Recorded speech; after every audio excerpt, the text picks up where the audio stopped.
And do you think that there's a difference now in the league in terms of, we talked about toughness in the league. Do you think that there's a difference now between players of your generation and this generation?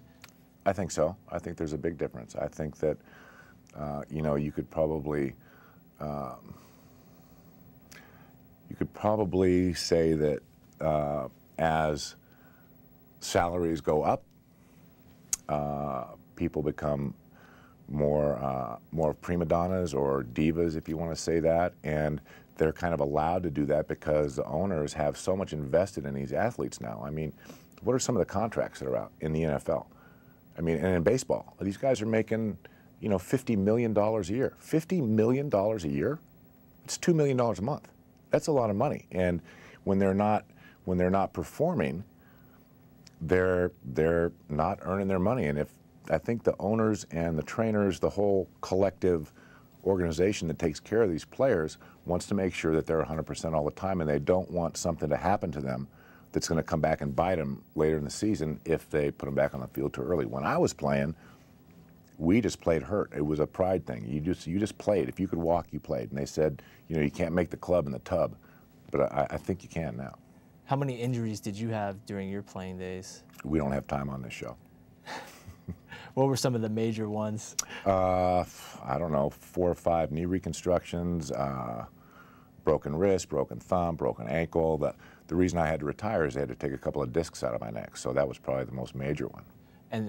And take us through a typical week of training in the NFL. What was it like, and how tough was it on your body?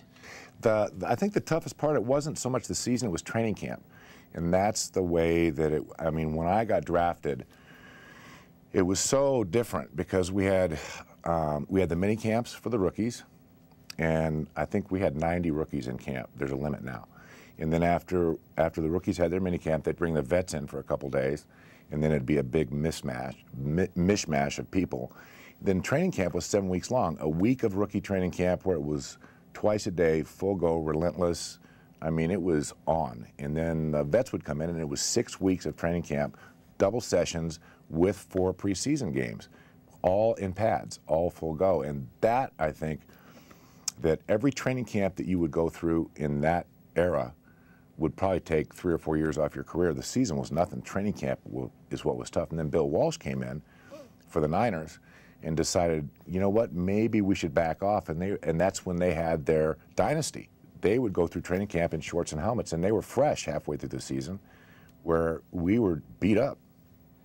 And you played for a number of different teams. How did that differ from team to team? Was it similar in all of them? You played for the Jets, the Chargers. It was pretty similar. You know, I did play for 3 teams. I played 6 for Atlanta, a year for San Diego, and 3 for the Jets.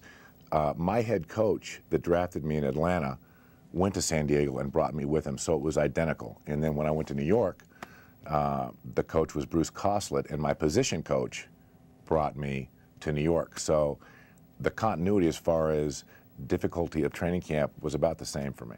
And do you think that the toughness of training camp kind of pushes some players to use performance-enhancing drugs? I mean, we've heard Mark McGwire talk about it was for health reasons because he was often injured. Do you think that some of these players were getting so beat up from the season? I don't know. You know, I don't know. I mean, baseball beating you up. I mean, really, how beat up do you get in baseball? Stand out there chewing your gum, waiting for a fly ball in left field. So you know, they're on the road a lot. I don't think you can base any drug abuse, whether it's performance-enhancing drugs, whether it's marijuana, whether it's, you know, any of those drugs. I think it's a personal choice that they make, and I think that choice would be made whether they were a professional athlete or not. I mean, you go out to nightclubs and you go to bars, how many of the guys at the door you think are juiced up? Probably all of them. And what do they do? I mean, there's a lot of big guys that are driving trucks.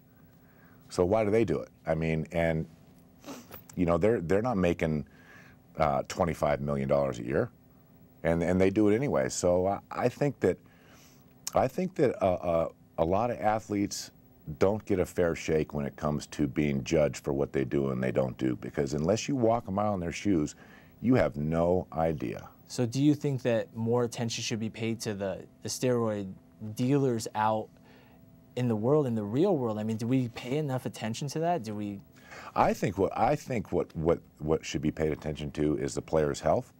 I think the player's future. I think the medical benefits after they retire. I mean, these guys should be really taken care of because they do sacrifice a great deal to compete at that level. And sure, the rewards are great, but when you're young and the only thing you care about is success on the athletic field, whether it's a baseball diamond, a football field, a golf course, you don't take a step back and go, God, you know, what am I going to be doing when I'm 40? You can't see that far ahead. I can tell you from personal experience. When I was playing, a friend of mine, I was back out here in LA. It was off season. He said, well, Brett, what are you going to be doing in 5 years? I said, well, what do you mean? What am I going to be doing? He goes, well, what are you going to be doing? I said, I'm going to be playing football. He goes, really? I said, yeah, of course. And fortunately, I was able to have a fairly long career. But that's the mindset a professional athlete has. It's laser focus on nothing but the sport and success. That's it. So as I was saying, like athletes they're a small percentage of the population, yet so small. Yet we hear about drug rings in gyms and on the streets, but most of the attention is going to these athletes. Do you think that the criminal prosecution? I mean, we shouldn't really be wasting time with athletes, should we? When people are running steroid rings out of gyms? I don't know. I mean, that's something I really don't know about. I don't know about how the drugs are procured. I don't know if the guys get them from doctors. I would think that they probably weren't at that level. They probably weren't going down to a local gym and going out by the dumpster and doing a little exchange. I don't know. I don't know. I wish I could tell you. When you look back on this era in sports, how will you remember it? What era? The last 10 years? From the early 90s to the 2000s, especially in baseball, as a fan. I like baseball, and I like the game, and it's more fun to play the game for me than it is to watch it, but I think the game, progresses. I think the athletes progress. I think that, if you're a believer in things moving forward and not getting stagnant and staying the same, I think that people should enjoy the sport and just and sit back and let the guys compete. So if you're watching a game and you find out that your favorite player is on steroids, say on the Dodgers, would you view him the same? I would. But my friends are those guys that play professional sports. Those are my peers. So, it's a very sticky thing to try and say, well, would it change my opinion? I don't know, Brett, would it change yours? I mean, would it? A little. It would. And how would it change it? Because I think that I'm a diehard baseball fan. I know. You'd feel a little cheated, like maybe it was a little unnatural, and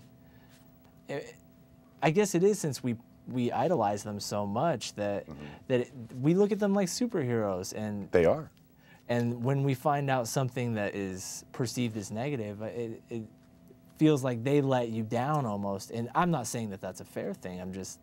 No, I completely understand what you're saying, and I get your perspective, and that there we have it. I mean, there's people that it does make them feel like they're cheated and let down, and there's other people that it is what it is. So it's a very difficult subject to discuss. And it's not going away. I'm Brett Teal for On Point. What do you think about all of the news regarding the NFL and concussions? I think it's very good that they're doing that, because when I was playing, if you had a concussion, you'd come off as soon as you could count 2 fingers, and they gave you a little ammonia capsule, you're back out. And Al Toon is a friend of mine, Kenny O'Brien's a friend of mine, Jim McMahon, all those guys had concussion problems, and it's coming back to haunt them. Al had to retire because he had the concussion syndrome. So that's something that I think that's a more important subject than what they're doing with performance-enhancing drugs. We're talking about these guys' lives.